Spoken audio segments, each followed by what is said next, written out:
കേരള നെൽവയൽ തണ്ണീർത്തട സംരക്ഷണ നിയമപ്രകാരം രൂപം കൊടുക്കുന്ന ജില്ലാതല ഓതറൈസ്ഡ് കമ്മിറ്റിയുടെ കൺവീനർ ആരാണ്? ജില്ലാതല ഓതറൈസ്ഡ് കമ്മിറ്റിയുടെ കൺവീനർ ആരാണ്? ഓപ്ഷനൊക്കെ വായിച്ചു നോക്കി. ജില്ലാ കളക്ടറുണ്ട്, റവന്യൂ മന്ത്രിയുണ്ട്, നെൽകൃഷി ശാസ്ത്രജ്ഞനുണ്ട്, അതുപോലെ പ്രിൻസിപ്പൽ അഗ്രികൾച്ചർ ഓഫീസറുണ്ട്. ആർക്കെങ്കിലും ഉത്തരം അറിയോ?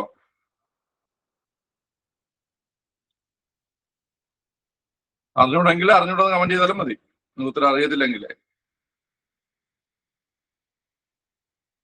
ഓക്കെ, ശരി. അപ്പൊ ഇവിടെ നമുക്ക് രണ്ട് ഓപ്ഷൻ നമുക്ക് വെട്ടിക്കളയാം. അതായത് റവന്യൂ മന്ത്രി നമുക്ക് വെട്ടിക്കളയാൻ പറ്റൂലേ? റവന്യൂ മന്ത്രി, കാരണം റവന്യൂ മന്ത്രി നമുക്ക് വെട്ടിക്കളയാൻ പറ്റു കഴിഞ്ഞാൽ റവന്യൂ മന്ത്രി ഒരിക്കലും ഒരു ജില്ലയിൽ വന്നിട്ട് എന്ത് ചെയ്തില്ല, ഒരു ജില്ലയിൽ വന്നിട്ട് അദ്ദേഹം എന്ത് ചെയ്തില്ല, ഈ കൺവീനർ ആവത്തില്ല. ഓക്കെ, ജില്ലാതലമല്ലേ, അപ്പൊ റവന്യൂ മന്ത്രി വരത്തില്ല. പിന്നെ നെൽകൃഷി ശാസ്ത്രജ്ഞൻ, നമ്മൾ അവിടെ ഒരിക്കലും നമ്മൾ അങ്ങനെ ഒന്നും പഠിച്ചില്ല. അതായത് ഒരു ശാസ്ത്രജ്ഞനെ പിടിച്ചിട്ട് കൺവീനർ ആക്കുക എന്നുള്ള കാര്യം നമ്മൾ പഠിച്ചിട്ടില്ല. അപ്പൊ നമുക്ക് അതും എന്ത് ചെയ്യാം, വെട്ടിക്കളയാം. ഓക്കെ, പിന്നെ ഉള്ള രണ്ട് ഓപ്ഷൻ ജില്ലാ കളക്ടർ അല്ലെങ്കിൽ പ്രിൻസിപ്പൽ അഗ്രികൾച്ചർ ഓഫീസർ. ഓക്കെ, അപ്പൊ ഇത് രണ്ടും ഉദ്യോഗസ്ഥർ അല്ലെ, എക്സിക്യൂട്ടീവ്സ്.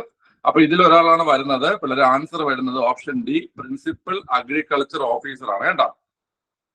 ഓക്കെ, പ്രിൻസിപ്പൽ അഗ്രികൾച്ചർ ഓഫീസറാണ് ആൻസർ വരുന്നത്. ഓക്കെ, ക്ലിയർ ആണ്.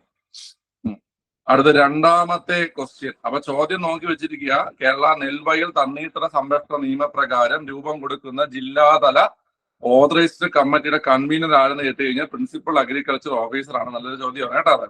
ഓക്കെ, അടുത്ത് വ്യവസായ വാണിജ്യ നയം ഉൾപ്പെടുന്ന പ്രധാന മേഖലകൾ ചുവടെ പറയുന്നവയിൽ ഏതൊക്കെയാണ്? വ്യവസായ വാണിജ്യ നയം ഉൾപ്പെടുന്ന പ്രധാന മേഖലകൾ ചുവടെ പറയുന്നവയിൽ ഏതൊക്കെയെന്നാണ് ചോദ്യം.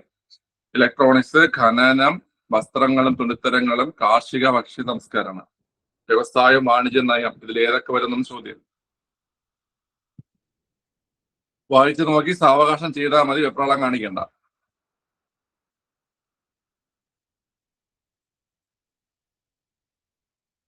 ഏതൊരു ആൻസർ അറിയോ?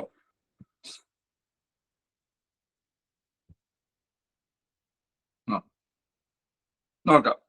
വ്യവസായ വാണിജ്യ നയം ഉൾപ്പെടുന്ന പ്രധാന മേഖലകളാണ് ചോദിക്കുന്നത്. ഓക്കെ, അതായത് ഈ വ്യവസായം എന്ന് പറഞ്ഞു കഴിഞ്ഞാൽ വ്യവസായ വാണിജ്യം എന്ന് പറഞ്ഞു കഴിഞ്ഞാല് അതിൽ ഇലക്ട്രോണിക്സ് ഉൾപ്പെടുന്നുണ്ട്. നിങ്ങൾ മറ്റേ സാമ്പത്തിക മേഖല വെച്ച് നോക്കിയത് കൊണ്ടാണ് നിങ്ങൾക്ക് സി വന്നത് അല്ലേ? നിങ്ങൾ സാമ്പത്തിക മേഖല വെച്ച് നോക്കിയത്, അതുകൊണ്ടാണ് നിങ്ങൾക്ക് സി വന്നത്. സാമ്പത്തിക മേഖലയല്ല, വ്യവസായ വാണിജ്യ നയമാണ്. ഓക്കെ, അതുപോലെ തന്നെ ഖനനം എന്ന് പറഞ്ഞാലും എന്താണ് കുട്ടികളെ? വ്യവസായ വാണിജ്യ നയത്തിൽ ഉൾപ്പെടുന്ന കാര്യമാണ്. മൈനിങ്, നമ്മളിപ്പോ മൈനിങ് ബിസിനസ് അല്ലേടാ. മൈനിങ് എന്ന് പറഞ്ഞാൽ അത് ഇൻഡസ്ട്രിയായിട്ട് ബന്ധപ്പെട്ടല്ലേ, മൈനിങ് ഇൻഡസ്ട്രികൾ വരാറില്ലേ മൈനിങ്. ഓക്കെ, വസ്ത്രങ്ങളും അതുപോലെ തുണിത്തരങ്ങളും വരുന്നുണ്ട്. കാർഷിക ഭക്ഷ്യ സംസ്കരണമാണ് പറഞ്ഞിരിക്കുന്നത്, കൃഷി എന്നല്ല പറഞ്ഞിരിക്കുന്നത്. കാർഷിക ഭക്ഷ്യ സംസ്കരണം എന്നാണ് പറഞ്ഞിരിക്കുന്നത്. അപ്പൊ അതും എന്താണുള്ളത്? വ്യവസായമാണ്. ഓക്കെ, കൃഷി എന്നായിരുന്നെങ്കിൽ അത് നിങ്ങൾ പറഞ്ഞത് ഓക്കെയാണ്. പക്ഷെ കൃഷി എന്നല്ല പറഞ്ഞിരിക്കുന്നത്, കാർഷിക ഭക്ഷ്യ സംസ്കരണം എന്നാണ് പറഞ്ഞിരിക്കുന്നത് അല്ലേ? അപ്പോൾ ഈ പറഞ്ഞ 4 കാര്യങ്ങളും വ്യവസായ വാണിജ്യ നയത്തിൽ ഉൾപ്പെടുന്ന പ്രധാന മേഖലകളാണ്.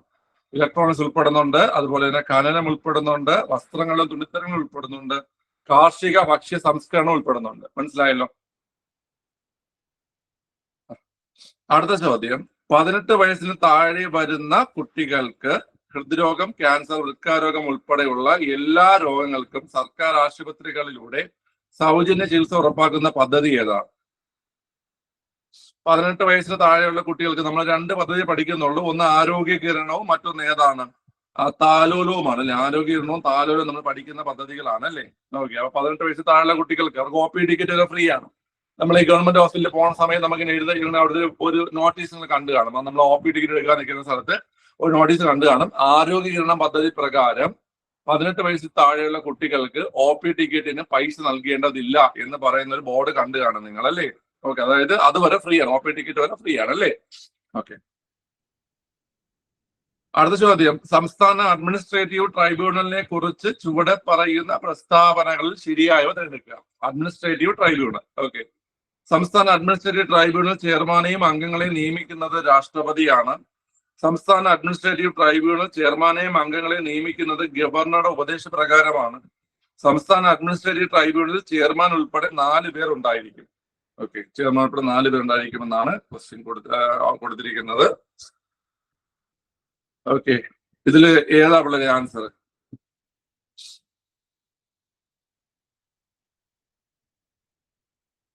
ഓക്കെ, എന്തുകൊണ്ട് നിങ്ങൾ സി പറയുന്നു? സംസ്ഥാന അഡ്മിനിസ്ട്രേറ്റീവ് ട്രൈബ്യൂണലിനെ നിയമിക്കുന്നത് ആരാണ്?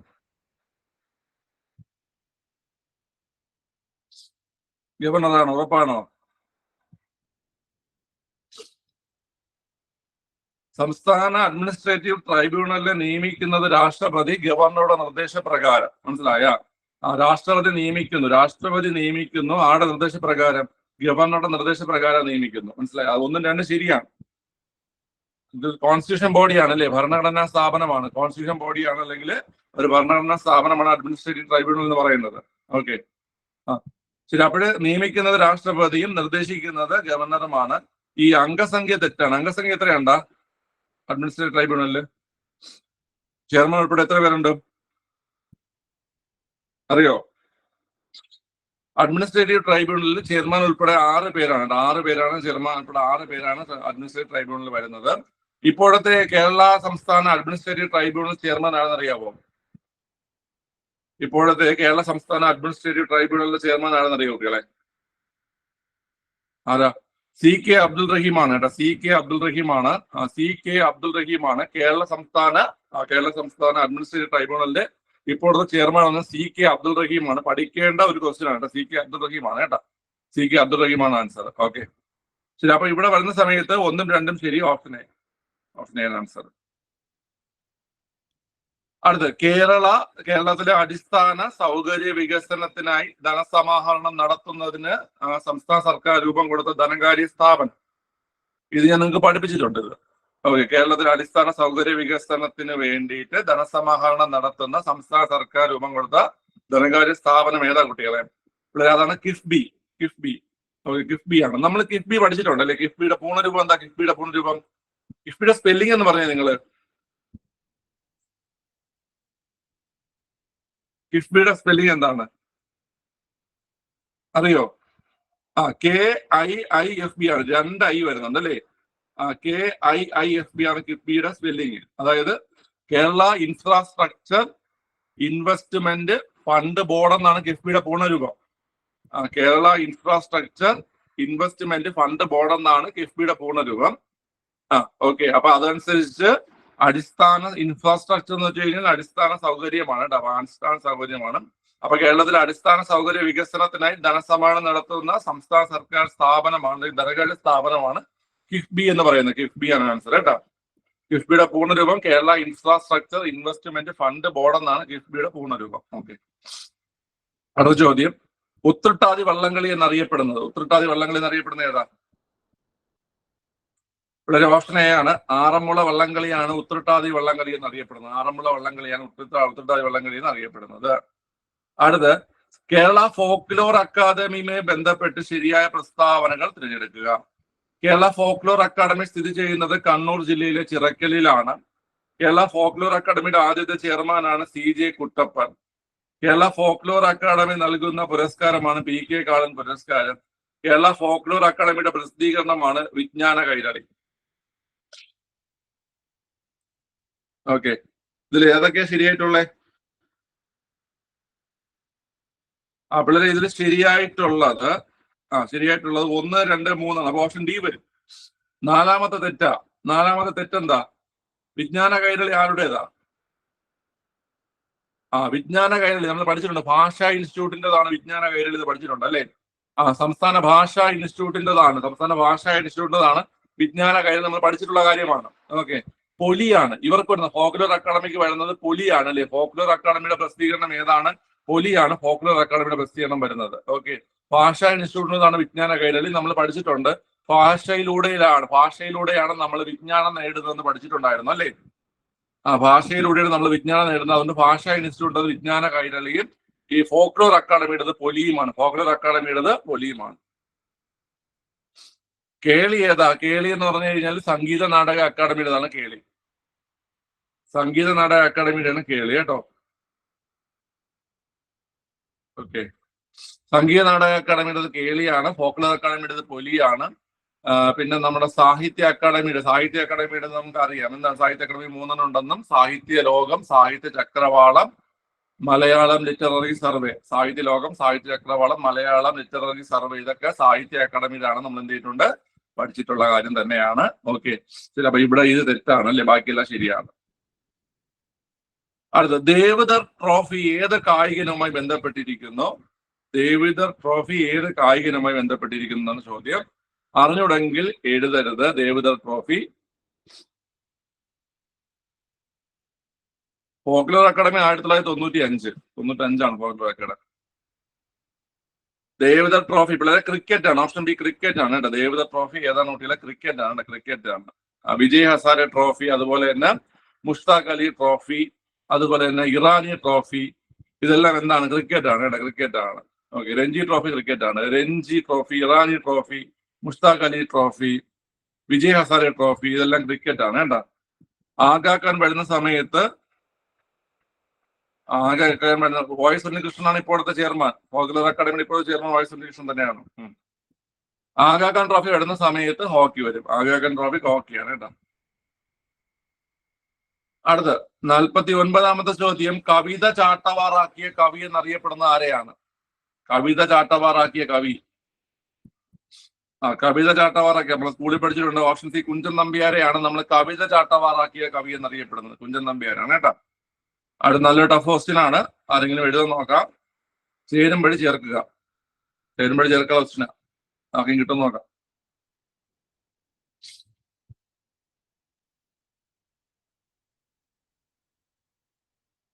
നോക്ക്.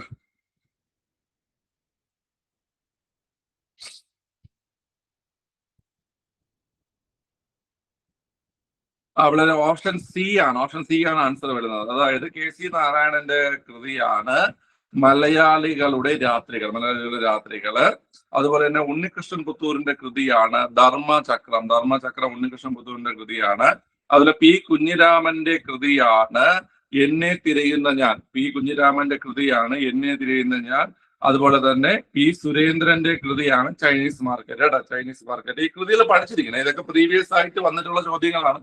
ഇങ്ങനെ വരുന്ന ചോദ്യങ്ങളും കൃതികളൊക്കെ പഠിച്ചിരിക്കുക കേട്ടോ, ഇതൊക്കെ പഠിച്ചിരിക്കുക. ഓക്കെ, അപ്പൊ ഇതിന് ആൻസർ ഓപ്ഷൻ സി വരും. Option C. അടുത്ത്, വിവരാവകാശ കമ്മീഷന്റെ ഘടന. മുഖ്യ വിവരാവകാശ കമ്മീഷണറും 11ൽ കൂടാത്ത അംഗങ്ങളും. ബി. മുഖ്യ വിവരാവകാശ കമ്മീഷണറും 5ൽ കൂടാത്ത അംഗങ്ങളും. സി. മുഖ്യ വിവരാവകാശ കമ്മീഷണറും 10ൽ കൂടാത്ത അംഗങ്ങളും. ഡി. മുഖ്യ വിവരാവകാശ കമ്മീഷണറും 9ൽ കൂടാത്ത അംഗങ്ങളും. വളരെ മുഖ്യ വിവരാവകാശ കമ്മീഷണറും 10ൽ കൂടാത്ത അംഗങ്ങളുമാണ് ആൻസർ അല്ലേ? മുഖ്യ വിവരാവകാശ കമ്മീഷണറും 10ൽ കൂടാത്ത അംഗങ്ങൾ. 1+10 ആണ്, പരമാവധി 10. ഓക്കെ, അത് മൊത്തത്തിൽ നോക്കുകയാണെങ്കിൽ 11 അംഗങ്ങൾ. 11 അംഗങ്ങളാണ്. അംഗസംഖ്യ പരമാവധി 11 ആണ് കേട്ടോ, 11. അടുത്ത്, താഴെ പറയുന്നവയിൽ ഉപഭോക്തൃ തർക്ക പരാതി നൽകാവുന്ന സന്ദർഭങ്ങൾ ഏതെല്ലാം? താഴെ പറയുന്നതിൽ ഉപഭോക്തൃ തർക്ക പരാതി നൽകാവുന്ന സന്ദർഭങ്ങൾ ഏതെല്ലാം? ജീവന് ഹാനികരമായതോ സുരക്ഷിതമല്ലാത്തതോ ആയ സാധനങ്ങൾ വിൽക്കുക. വിൽപ്പന ത്വരിതപ്പെടുത്തുന്നതിന് വേണ്ടി തെറ്റിദ്ധരിപ്പിക്കുന്ന പരസ്യങ്ങൾ നൽകുക. ന്യായരഹിതവും ഉപഭോക്താവിന്റെ സ്വാതന്ത്ര്യത്തെ പരിമിതപ്പെടുത്തുന്നതുമായ വ്യാപാര നടപടികൾ മൂലം നഷ്ടമുണ്ടാവുക. നിയമാനുസൃതം രേഖപ്പെടുത്തിയിട്ടുള്ളതോ നിർണയിക്കപ്പെട്ടിട്ടുള്ളതോ ആയ വിലയേക്കാൾ കൂടുതൽ തുക ഈടാക്കുക. അപ്പൊ നമുക്ക് ഉപഭോക്തൃ തർക്ക പരാതി നൽകാൻ കഴിയുന്ന സന്ദർഭമാണ് ചോദിച്ചിരിക്കുന്നത്.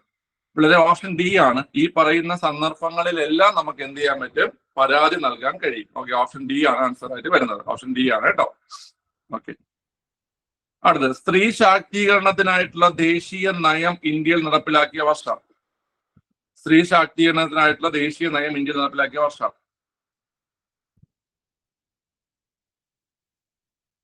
ഒരാൾക്ക് പറഞ്ഞൂടെ ഇത്? ആർക്കും അറിഞ്ഞൂടെ?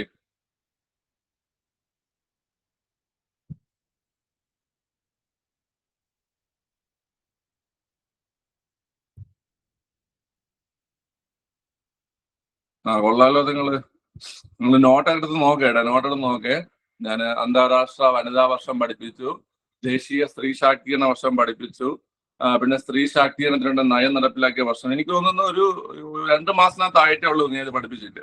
ഓക്കെ, നിങ്ങൾ നന്നായി പഠിക്കുന്നുണ്ടല്ലേ, സന്തോഷം. ഓപ്ഷൻ എ 2001 ആൻസർ കേട്ടോ. Option 2001 answer. ഓക്കെ, പനിയാണ് ലിസ്റ്റ് ആയിക്കോ. 2001 സ്ത്രീ ശാക്തീകരണ ദേശീയ നയം.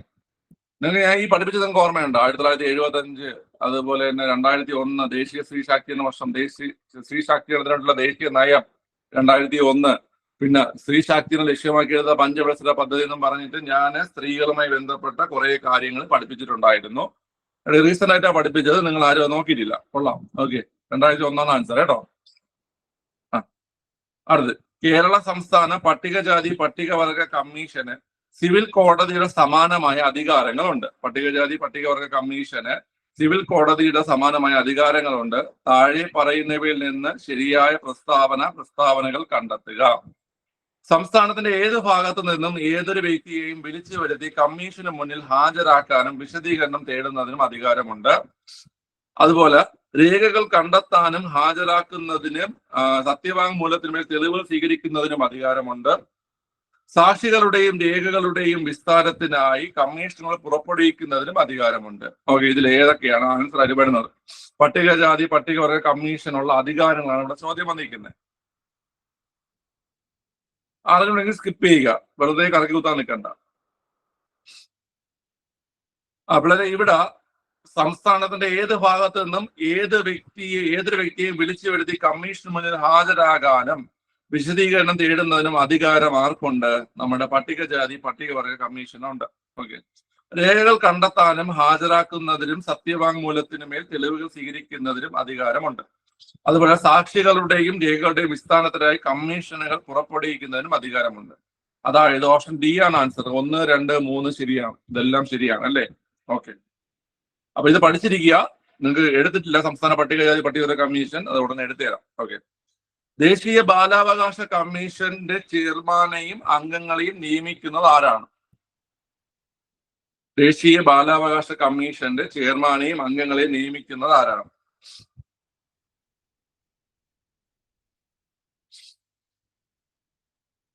ചുമ്മാ നിങ്ങൾ ഈ രാഷ്ട്രപതിയൊക്കെ ചുമ്മാ എഴുതി വിടുന്നതാണ്. ദേശീയ ബാലാവകാശ കമ്മീഷൻ ഒരു സ്റ്റാറ്റ്യൂട്ടറി ബോഡിയാണ്. എന്ന് പറഞ്ഞ സ്റ്റാറ്റ്യൂട്ടറി ബോഡീസിൽ രാഷ്ട്രപതി നിയമനം നടത്തില്ല എന്നല്ല ഞാൻ പറഞ്ഞത്. പക്ഷെ ഇതൊരു സ്റ്റാറ്റ്യൂട്ടറി ബോഡി ആയതുകൊണ്ട് തന്നെ കേന്ദ്ര സർക്കാരിനാണ് അധികാരം വരുന്നത്, കേന്ദ്ര സർക്കാരാണ് നിയമിക്കുന്നത്. ഓക്കെ, നിയമനം എന്ന് കണ്ട ഉടനെ എല്ലാം രാഷ്ട്രപതിയുടെ പിറകെ പോകരുത്.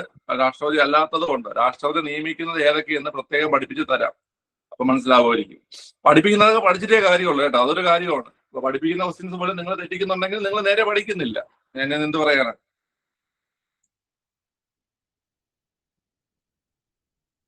ക്ലിയർ അല്ലേ? ഇന്നലത്തെ ക്വസ്റ്റ്യൻ പേപ്പറിൽ തന്നെ ഞാൻ നന്നായി പഠിപ്പിച്ചുവിട്ട പല കാര്യങ്ങളും പോയി തെറ്റിച്ച ആൾക്കാരുണ്ട് ഇല്ലേ? നന്നായി നിങ്ങൾ പഠിച്ച് പലതവണ റിവിഷൻ ചെയ്ത കാര്യങ്ങൾ നിങ്ങൾ വെപ്രാളം കാണിച്ച് തെറ്റിച്ച ആൾക്കാരുണ്ട്. നിങ്ങൾ പഠിച്ചിട്ടുള്ള ക്വസ്റ്റ്യൻസിൽ കൺഫ്യൂഷൻ വന്ന ആൾക്കാരുണ്ട്. അതിന്റെ കാര്യമില്ല, നിങ്ങൾ നന്നായി പഠിക്കുക. ഓക്കെ, ചുവടെ തന്നിരിക്കുന്നവയിൽ ജീവിതശൈലി രോഗങ്ങളുമായി ബന്ധപ്പെട്ട് ശരിയല്ലാത്ത പ്രസ്താവന ഏത്? ചോദ്യം മനസ്സിലാക്കി ഉത്തരം കണ്ടെത്താൻ ശ്രമിക്കുക. പെട്ടെന്ന് വെപ്രാളം കാണിക്കാതിരിക്കുക. ജീവിതശൈലി രോഗങ്ങളെ കുറിച്ചാണ് ചോദ്യം വന്നിരിക്കുന്നത്. ഓക്കെ, രോഗങ്ങൾ സാവധാനം തുടങ്ങുന്നു, നീണ്ട രോഗ ചരിത്രമുണ്ടാകും, പൂർണ്ണമായും ഭേദമാകും, ദീർഘകാലത്തെ ചികിത്സ ആവശ്യമാണ്. ഏത് ആൻസർ വരുന്നത്?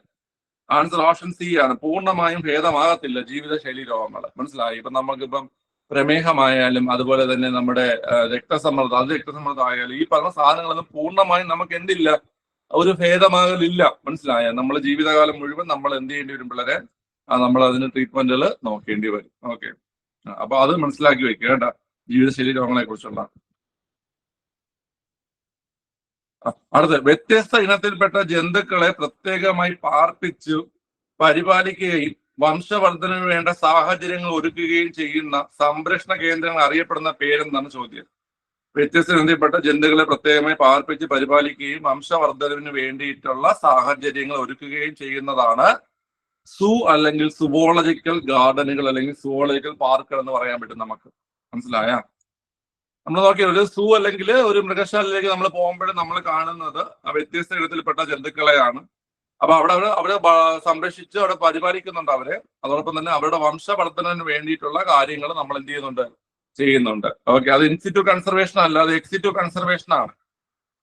സുവോളജിക്കൽ പാർക്ക് ഇൻസിറ്റു കൺസർവേഷൻ അല്ല, എക്സിറ്റു കൺസർവേഷൻ ആണ്. കാരണം ഒരു ഇൻസിറ്റു കൺസർവേഷൻ കൊണ്ട് ഉദ്ദേശിക്കുന്നത് വെച്ച് കഴിഞ്ഞാൽ ഒരു ജീവി എവിടെയാണോ ജീവിക്കുന്നത് അവിടെ തന്നെ നിലനിർത്തി സംരക്ഷിക്കുന്നതിനെയാണ് ഇൻസിറ്റു കൺസർവേഷൻ എന്ന് പറയുന്നത്. എക്സിറ്റു കൺസർവേഷൻ എന്ന് വെച്ച് കഴിഞ്ഞാൽ ഒരു ജീവിയെ അതിന്റെ ആവാസ വ്യവസ്ഥയ്ക്ക് ആവാസ വ്യവസ്ഥയ്ക്ക് പുറത്ത് കൊണ്ട് സംരക്ഷിക്കുന്നതിനെയാണ് എക്സിറ്റു കൺസർവേഷൻ എന്ന് പറയുന്നത്.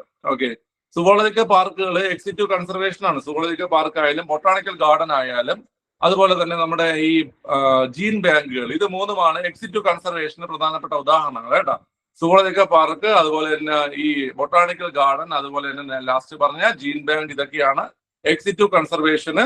എക്സിറ്റു എന്നാണ്, എക്സിറ്റ് എന്നല്ല പിള്ളേരെ, എക്സിറ്റു എന്നാണ് കേട്ടോ. എക്സിറ്റു എന്നാണ് ഞാൻ പറഞ്ഞത്. എക്സിറ്റു ഇങ്ങനെയാണ്, എക്സിറ്റു കേട്ടോ. എക്സിറ്റു കൺസർവേഷൻ കേട്ടോ. എക്സിറ്റു കൺസർവേഷൻ, ഇൻസിറ്റു കൺസർവേഷൻ കേട്ടോ. എക്സിറ്റ് എന്നല്ല, എക്സിറ്റു ഇൻസിറ്റു. ഓക്കെ, ക്ലിയർ ആണല്ലോ. Ex situ conservation, in situ conservation. Okay. അടുത്ത ചോദ്യം, അസ്ഥിപേശികളുമായി ബന്ധപ്പെട്ട ശരിയായ പ്രസ്താവനകൾ കണ്ടെത്തുക. അസ്ഥിപേശികളുമായി ബന്ധപ്പെട്ട ചോദ്യമാണ്. ശരീരത്തിലെ അസ്ഥികളുമായി ചേർന്ന് കാണപ്പെടുന്ന പേശികളാണ്. ശരീരത്തിലെ അസ്ഥികളുമായി ചേർന്ന് കാണപ്പെടുന്ന പേശികളാണ്. രേഖശൂന്യ പേശി എന്നറിയപ്പെടുന്നു. രേഖശൂന്യ പേശി എന്നറിയപ്പെടുന്നു.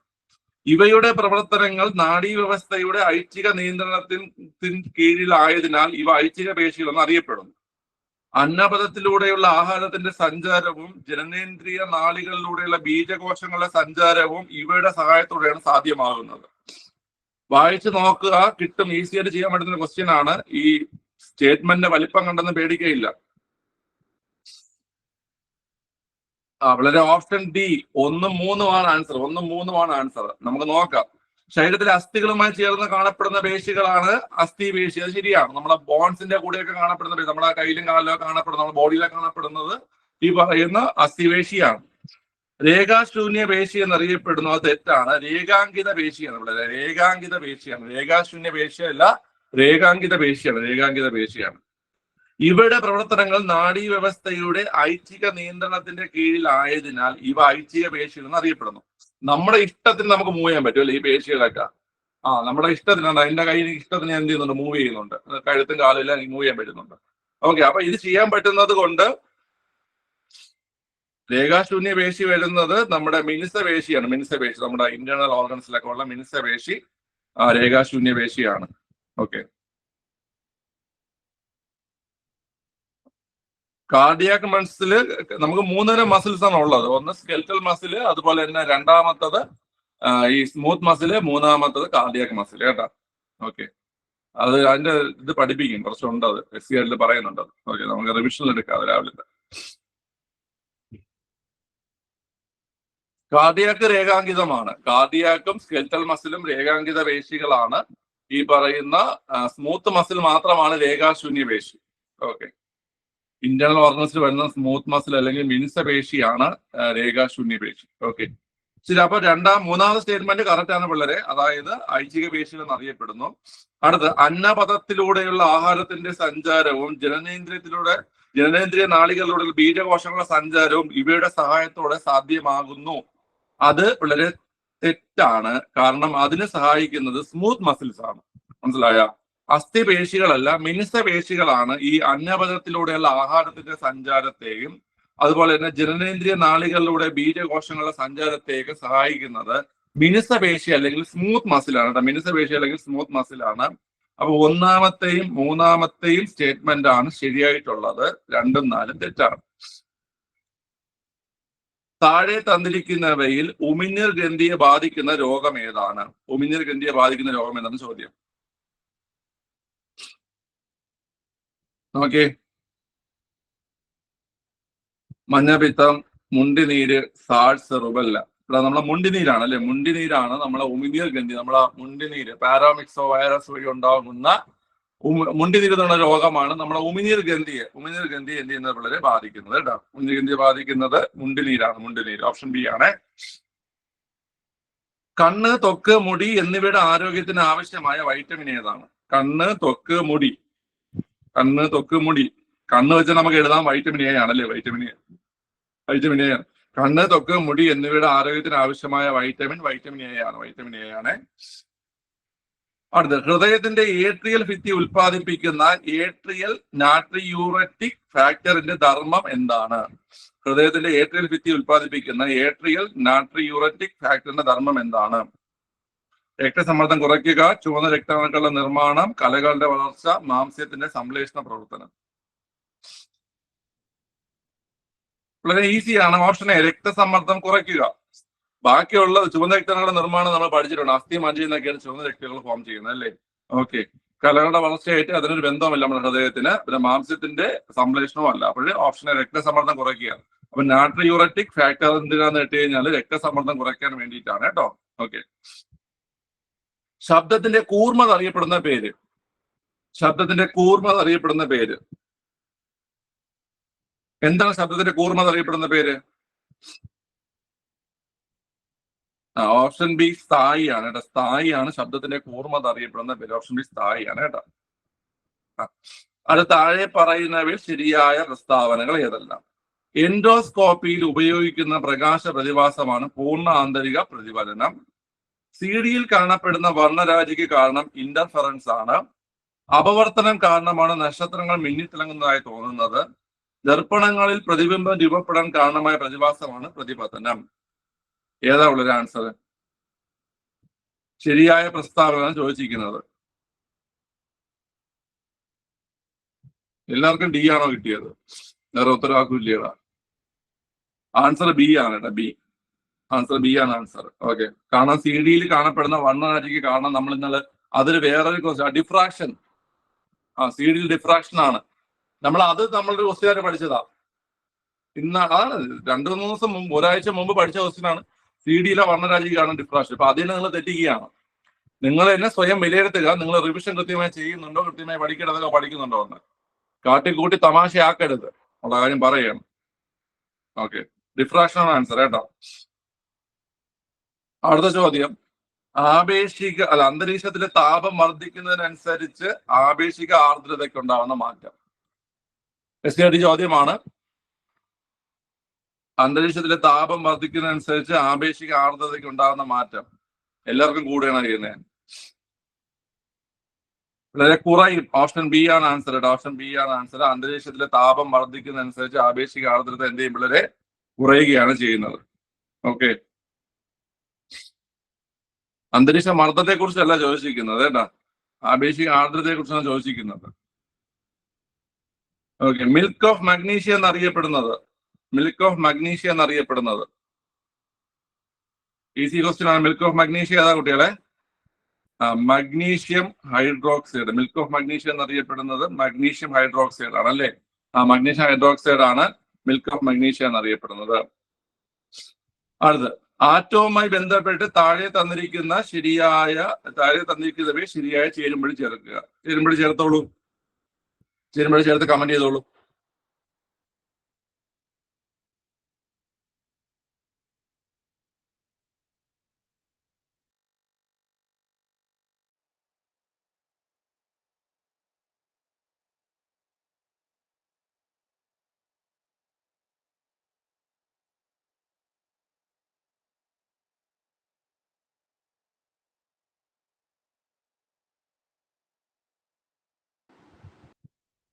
ഓക്കെ, കിട്ടിയാടാ. ഓപ്ഷൻ എ ആണല്ലേ? ഓപ്ഷൻ എ ആണ് ആൻസർ. ഓക്കെ. അതായത് പ്ലം പുഡിംഗ് മാതൃക. പ്ലം പുഡിംഗ് മാതൃക ആരാണ്? ജെ തോംസൺ ആണ് പ്ലം പുഡിംഗ് മാതൃക. പോസിട്രോൺ കണ്ടെത്തിയത് ആരാണ്? കാൾ ആൻഡേഴ്സൺ ആണ് പോസിട്രോൺ കണ്ടെത്തിയത്. ഓക്കെ. അപ്പൊ 2D വരും. വേവ് മെക്കാനിക്സ് കണ്ടെത്തിയത് ആരാണ്? ഇർവിൻ ഷ്രോഡിഞ്ചർ ആണ് എന്ത് ചെയ്ത് വേവ് മെക്കാനിസം കണ്ടെത്തിയത്. അതുപോലെ തന്നെ അനിശ്ചിതത്വ സിദ്ധാന്തം ആവിഷ്കരിച്ചത് ആരാണ്? ഹൈസൻബർഗ് ആണ് അനിശ്ചിത സിദ്ധാന്തം ആവിഷ്കരിച്ചത്. ഓക്കെ. അപ്പൊ ഓപ്ഷൻ എ വരും. Option A. അടുത്ത, പീരിയോഡിക് ടേബിളില് 89 മുതൽ 103 വരെയുള്ള അറ്റോമിക സംഖ്യയുള്ള മൂലകങ്ങൾ അറിയപ്പെടുന്ന പേരെന്താണ്? 89 മുതൽ 103 വരെ ആക്ടിനോയിഡുകളാണ് അല്ലെ? ആക്ടിനോയിഡുകളാണ്. പീരിയോഡിക് ടേബിൾ 89 മുതൽ 103 വരെയുള്ള അറ്റോമിക് സംഖ്യയുള്ള മൂലകങ്ങൾ അറിയപ്പെടുന്നത് ആക്ടിനോയിഡുകൾ എന്നാണ്. അടുത്ത ചോദ്യം, നമ്മുടെ ഇമെയിൽ വിലാസങ്ങൾ, യൂസർ നെയിം തുടങ്ങിയവ ശേഖരിച്ചു വെക്കുന്ന ബ്രൗസറുകൾ ഉപയോഗിക്കുന്ന ചെറിയ ടെക്സ്റ്റ് ഫയലുകൾ ഡാഷ് എന്ന പേരിൽ അറിയപ്പെടുന്നു. ഏത് പേരിൽ അറിയപ്പെടുന്നു? നമ്മുടെ ഇമെയിൽ വിലാസങ്ങൾ, യൂസർ നെയിം തുടങ്ങിയവ ശേഖരിച്ച് വയ്ക്കുന്ന ബ്രൗസറിൽ ഉപയോഗിക്കുന്ന ചെറിയ ടെക്സ്റ്റ് ഫയലുകൾ ഡാഷ് എന്ന പേരിൽ അറിയപ്പെടുന്നു. ഏതാ വളരെ? അത് ഓപ്ഷൻ സി കുക്കീസ് ആണ് അല്ലേ? ഓപ്ഷൻ സി കുക്കീസ് ആണ്. ഓപ്ഷൻ സി കുക്കീസ് ആണ്. ഓക്കെ. താഴെ തന്നിരിക്കുന്നതിൽ ശരിയായ പ്രസ്താവനകൾ തിരഞ്ഞെടുക്കുക. റാമിനുള്ളിൽ ഡേറ്റ എവിടെ നിന്ന് വേണമെങ്കിലും ശേഖരിക്കാനോ തിരിച്ചെടുക്കാനോ സാധിക്കും. CPU പ്രോസസ് ചെയ്യുന്ന ഡേറ്റയോ നിർദ്ദേശങ്ങളോ റാമിനുള്ളിൽ നിർബന്ധമായി ഉണ്ടായിരിക്കണം. വൈദ്യുത ബന്ധം നിലയ്ക്കുമ്പോഴും റാമിനുള്ളിൽ ഡേറ്റ മാഞ്ഞു പോകാതെ നിൽക്കുന്നു. റാം ഒരു സ്ഥിര മെമ്മറിയാണ്. ഓക്കെ, ഇതിൽ ഏതൊക്കെയാണ് ശരിയായ പ്രസ്താവന? ചോദ്യം വായിച്ചു നോക്കുക. നിങ്ങൾ വായിച്ചു നോക്കിയിട്ട് സാവകാശം കമന്റ് ചെയ്താൽ മതി. വെപ്രാളം കാണിക്കണ്ട. വളരെ ഇത് നമുക്ക് നോക്കണ്ട. ഓപ്ഷൻ ഡി 1ഉം 2ഉമാണ് ശരിയായിട്ടുള്ളത്. അതായത് റാമിനുള്ളിൽ ഡേറ്റ എവിടെ നിന്ന് വേണമെങ്കിലും ശേഖരിക്കാനോ തിരിച്ചെടുക്കാനോ സാധിക്കും. CPU പ്രോസസ് ചെയ്യുന്ന ഡേറ്റയോ നിർദ്ദേശങ്ങളോ റാമിനുള്ളിൽ നിർബന്ധമായും ഉണ്ടായിരിക്കണം. വൈദ്യുത ബന്ധം നിലയ്ക്കുമ്പോൾ റാമിനുള്ള ഡേറ്റ മാഞ്ഞു പോവുകയാണ് ചെയ്യുന്നത്. റാം ഒരു സ്ഥിര മെമ്മറി അല്ല. ഓക്കെ, അപ്പൊ ഓപ്ഷൻ ഡി 1ഉം 2ഉമാണ് പിള്ളേരെ ശരി. അടുത്ത, ഒരു വ്യക്തിയുടെ കൈവശമുള്ള ഉപകരണങ്ങൾ തമ്മിൽ ബന്ധിപ്പിച്ച് ആശയവിനിമയം സാധ്യമാകുന്ന നെറ്റ്വർക്ക് ഏതാണ്? ഒരു വ്യക്തിയുടെ കൈവശമുള്ള ഉപകരണങ്ങൾ തമ്മിൽ ബന്ധിപ്പിച്ച് ഒരു വ്യക്തിയാണ്. വ്യക്തിയാകുമ്പോൾ ഒരു പേഴ്സൺ ആണ്. അപ്പൊ പാൻ ആണ് വരുന്നത്. പേഴ്സണൽ ഏരിയ നെറ്റ്വർക്ക് ആണ് വരുന്നത്. നിങ്ങൾ ക്വസ്റ്റ്യൻ വായിക്കാതെയാണ് പല ആൾക്കാരും ഉത്തരം കമന്റ് ചെയ്യുന്നത്. ഒരു വ്യക്തി എന്നാണ് പറയുന്നത്. ഒരു വ്യക്തി എന്ന് പറഞ്ഞു കഴിഞ്ഞാൽ ഒരു പേഴ്സൺ ആണ്. അപ്പൊ അയാളുടെ പേര് പേഴ്സണൽ ഏരിയ നെറ്റ്വർക്ക് ആണ് അല്ലേ? ഓക്കെ, ഓപ്ഷൻ സി പാൻ ആണ് വരുന്നത്. ഓക്കെ, ഇനി അടുത്ത 10 ഇംഗ്ലീഷ് ആണ്. നന്നായി ചെയ്യുക. Both Virat and Rohit dash good players. Both Virat and Rohit dash good players. 6 ആണ് വരുന്നത്. 6. ഓക്കെ, രണ്ടുപേരെയും കുറിച്ചാണ് പറയുന്നത് അല്ലേ? ഓക്കെ, 6 ആണ് വരുന്നത്. Change into direct speech he said alas I am undone. ഓപ്ഷനൊക്കെ വായിച്ചു നോക്കിയിട്ട് സാവകാശം കമന്റ് ചെയ്താൽ മതി. 72ാമത്തെ ക്വസ്റ്റ്യൻ വായിച്ചു നോക്കുക.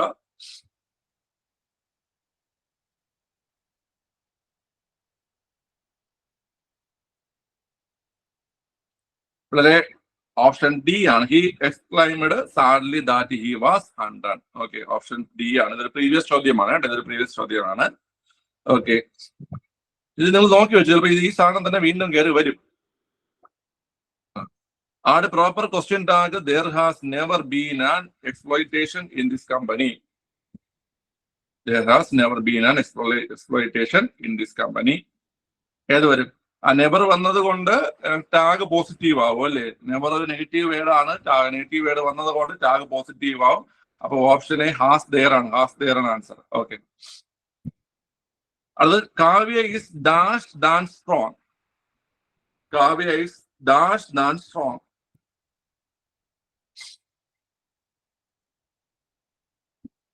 ഒരാളുടെ തന്നെ കാര്യം പറയണം. അയാൾ സ്ട്രോങ്ങിനെക്കാളും നല്ലത് സ്ട്രോങ്ങിനെക്കാളും വൈസ് എന്നാണ് പറയുന്നത്. ഏത് വരുവാടാ?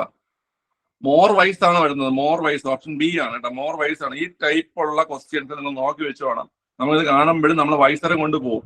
വൈസറെ വെച്ചൊന്നും അവിടെ ഇരിക്കത്തേ ഉള്ളൂ. മോർ വൈസ് ആണ്. ഈ ടൈപ്പുള്ള ക്വസ്റ്റ്യൻസ് നിങ്ങൾ നോക്കി വേണം. ഓക്കെ,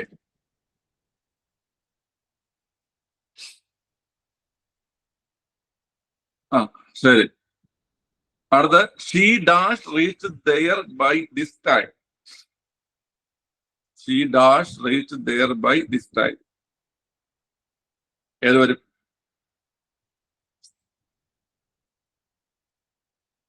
ആർക്കും കിട്ടിയില്ല. She dash reached there by this time. 75ാമത്തെ ക്വസ്റ്റ്യൻ. അവിടെ may.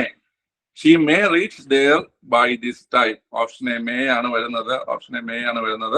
She may reach there by this time. Okay, അടുത്ത alter ego means. Alter ego ഒക്കെ പ്രീവിയസ് ആ.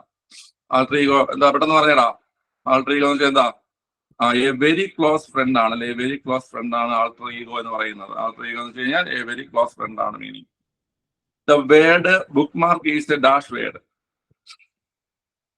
Simple, productive, complex, compound. ഏതാണ്? കോമ്പൗണ്ട് വേർഡ് ആണല്ലേ? കോമ്പൗണ്ട്. ഓക്കെ, കോമ്പൗണ്ട് വേർഡ് ആണ്. അടുത്ത്, choose the correct spelling. Moustache ആണ് ചോദ്യം. മൊസ്റ്റാഷ് ഒക്കെ എത്ര തവണ ബി എസ് ചോദിച്ചിട്ടുണ്ടെന്ന് അറിയാമോ? Moustache spelling ചെക്കില്.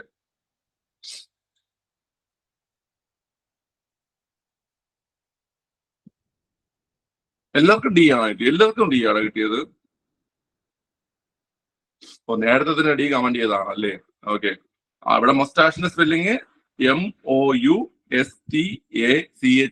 ആണല്ലേ? ആ, മൊസ്റ്റാഷ്. ഓക്കെ, ഓപ്ഷൻ ബി ആണ് ആൻസർ. ആ, അടുത്തത് antonym of courtesy. Antonym of courtesy. Courtesy എന്ന് വെച്ച് കഴിഞ്ഞാൽ നമ്മൾ ഈ പൊളൈറ്റ്നെസ് കാണിക്കുക അതൊക്കെ ഉദ്ദേശപ്പെടുന്നത് കോർട്ടസി എന്ന് പറഞ്ഞു കഴിഞ്ഞാൽ. അതിന്റെ ആന്റോണിയം ഓപ്പോസിറ്റ് വേടാ ചോദിച്ചിരിക്കുന്നത്. ഏതാ വരുന്നേ? ആന്റോണിയം ഓഫ് കോർട്ടസി ഏത് വരും? അറിയത്തില്ല. വളരെ ഡിസ്ഡെയിൻ ആണ് കേട്ടോ. ഓപ്ഷൻ ഡി ഡിസ്ഡെയിൻ ആണ് കേട്ടോ. കോർട്ടസി നമ്മൾ ഒരാളടുത്ത് പൊളൈറ്റ് ആയി പെരുമാറുക അല്ലെങ്കിൽ മാന്യമായി പെരുമാറുക എന്നുള്ളതാണ് ഈ കോർട്ടസി എന്ന് പറയുന്നത്. അപ്പൊ അതിന്റെ ഓപ്പോസിറ്റ് ഡിസ്ഡെയിൻ. ഡിസ്ഡെയിൻ പുച്ഛം. ഡിസ്ഡെയിൻ എന്ന് വെച്ച് കഴിഞ്ഞാൽ പുച്ഛമാണ്. നമ്മൾ പുച്ഛിക്കുക എന്നുള്ള രീതിയാണ് ഡിസ്ഡെയിൻ വരുന്നത്. ഡിസ്ഡെയിൻ. ഓക്കെ, അപ്പൊ കോർട്ടസി ഡിസ്ഡെയിൻ ആണ് വരുന്നത്, ഓർത്തിരിക്കുക. ഓക്കെ.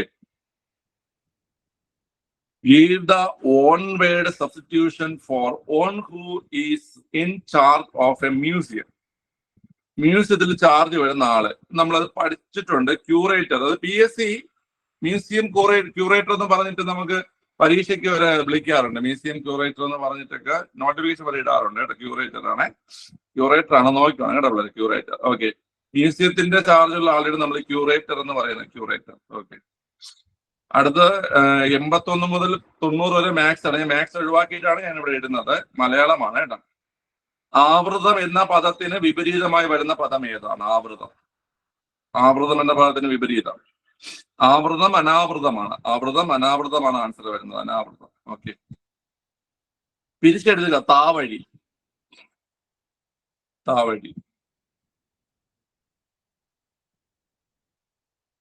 താ പ്ലസ് അഴിയ അല്ല, തായ് പ്ലസ് വഴിയാണ് താവഴി അല്ലേ? തായ് പ്ലസ് വഴിയാണ് താവഴി. ഓക്കെ, തായ് പ്ലസ് വഴിയാണ് താവഴി. ഘടകപദം എഴുതുക. പുഷ്പമാല്യം. പുഷ്പമാല്യം എന്ന വാക്കിന്റെ ഘടകപദം എഴുതുക. പുഷ്പമാല്യം. ഓപ്ഷൻ ബി ആണ് പുഷ്പം കൊണ്ടുള്ള മാല്യം. പുഷ്പം കൊണ്ടുള്ള മാല്യമാണ് പുഷ്പമാല്യം. ഓക്കെ. തെറ്റായ ശൈലി എന്നാണ് ഊടും പാവും ഒന്നുപോലെ ഇഴുകിച്ചേരൽ, ഭീഷ്മ പ്രതിജ്ഞ, നശിക്കാത്ത പ്രതിജ്ഞ, അകത്തമ്മ ചമയുക, വലിയ മേന്മ നടിക്കുക, അത്തിപ്പഴത്തോളം, അല്പം. ഇതിൽ ഏതാണ് തെറ്റായ ശൈലി എന്നാണ് ചോദ്യം. ഓപ്ഷൻ നോക്കിക്കോ.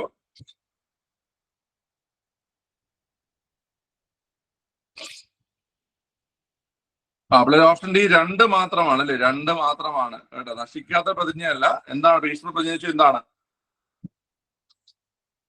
ദൃഢപ്രതിജ്ഞ. ദൃഢപ്രതിജ്ഞ അല്ലെങ്കിൽ കഠിന പ്രതിജ്ഞ എന്നൊക്കെ പറയാൻ പറ്റും നമുക്ക്. അതായത് ഒരിക്കലും മാറാത്ത പ്രതിജ്ഞയാണ് ഭീഷ്മ പ്രതിജ്ഞ.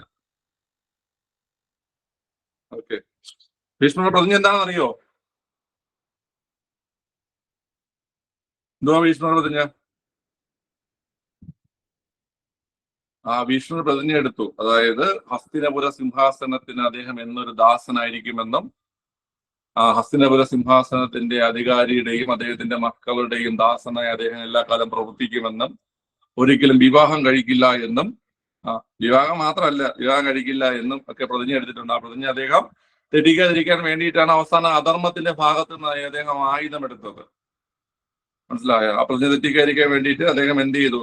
കൗരവ പക്ഷത്ത് നിന്ന് മനസ്സുകൊണ്ട് പാണ്ഡവ പക്ഷത്തും, പക്ഷെ ശരീരവും കഴുത്തും ആയോധന കലയെല്ലാം ആർക്ക് വേണ്ടി ഉപയോഗിച്ചു? കൗരവർക്ക് വേണ്ടി ഉപയോഗിച്ചു. ഓക്കെ, അതാണ് ഭീഷ്മ പ്രതിജ്ഞ എന്ന് പറയുന്നത്. ദൃഢ പ്രതിജ്ഞ. ഓക്കെ. അടുത്ത് ഉപേക്ഷിക്കത്തക്കത് എന്ന അർത്ഥം വരുന്ന ഒറ്റപ്പദം ഏത്? ഉപേക്ഷിക്കത്തക്കത് എന്ന അർത്ഥം വരുന്ന, നമുക്ക് ഉപേക്ഷിക്കാൻ കഴിയുന്ന കാര്യം എന്ന അർത്ഥം വരുന്ന ഒറ്റപ്പദം ഏതെന്നാണ് ചോദ്യം.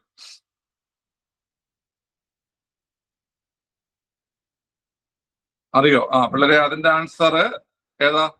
Option D ഗർണനീയമാണ്. പ്രീവിയസ് ചോദ്യമാണ് കേട്ടോ. പ്രീവിയസ് ചോദ്യമാണിത്. ഉപേക്ഷിക്കത്തക്കത് എന്നർത്ഥം വരുന്ന ഒറ്റപ്പദമാണ് ഗർണനീയം. എന്താണ് കുട്ടികളെ? ഗർണനീയമാണ് കേട്ടോ. ഗർണനീയം.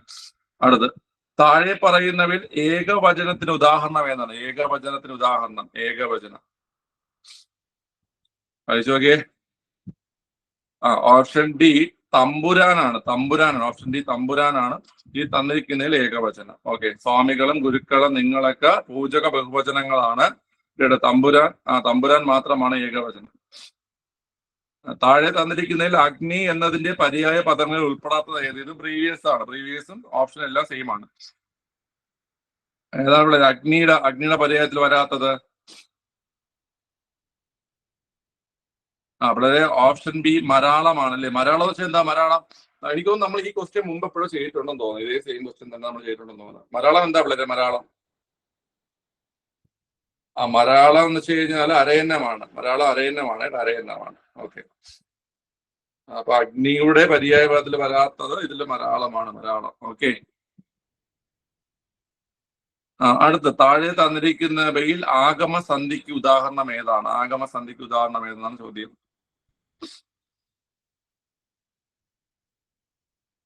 ഓപ്ഷൻ ബി തിറയാട്ടമാണ് അല്ലെ. തിറയാട്ടമാണ് ആഗമസന്ധി. ആഗമസന്ധി തിറയാട്ടമാണ്. അടുത്ത 99 ശരിയായി തർജ്ജമ ചെയ്യുക. only an objective historical enquiry can provide the answers. only an objective historical enquiry can provide the answers. Okay, അതിന്റെ മലയാള തർജ്ജമയാണ് ചോദിച്ചിരിക്കുന്നത്. നോക്കുക.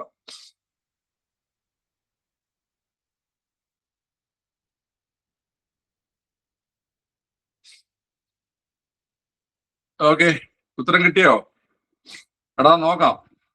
നമുക്കിവിടെ ഓപ്ഷൻ എ വിപുലമായ ചരിത്രാന്വേഷണത്തിലൂടെ അതിന് ഉത്തരം കണ്ടെത്താനാകും. അടുത്ത് ചരിത്രാന്വേഷണത്തിലൂടെ മാത്രമേ ഉത്തരം കണ്ടെത്താനാകൂ. അത് തെറ്റ്. ഇതൊക്കെ തെറ്റാണ്. രണ്ട് തെറ്റാണ്. വസ്തുനിഷ്ഠമായ ചരിത്രാന്വേഷണത്തിലൂടെ മാത്രമേ ഉത്തരം ലഭിക്കൂ. അതും തെറ്റാണ്. വസ്തുനിഷ്ഠമായ ചരിത്രാന്വേഷണത്തിലൂടെ മാത്രമേ ഉത്തരം നൽകാനാകൂ. കേട്ടോ, അതായത് only an objective historical enquiry can provide the answers. Answers provide ചെയ്യുക, നൽകാനാവൂ എന്നാണ് പ്രൊവൈഡ് ദ ആൻസേഴ്സ് എന്ന് പറയുന്നത് അല്ലേ. ഓക്കെ, അപ്പം അത് ഓപ്ഷൻ ഏത് വരും? ഓപ്ഷൻ ഡി വരും. ഓപ്ഷൻ ഡി വരും. ഓക്കെ. ആരാധകൻ എന്ന പദത്തിന്റെ സ്ത്രീലിംഗ പദം ഏത്? ആരാധകൻ എന്ന പദത്തിന്റെ സ്ത്രീലിംഗ പദം ഏത്? വായിച്ച് ആൻസർ ചെയ്യും, തെറ്റിക്കരുത്. ആരാധകൻ, ആരാധിക. ഓപ്ഷൻ സി ആണല്ലേ. ഓപ്ഷൻ സി ആണ്. ആരാധകൻ, ആരാധിക. ഓക്കെ.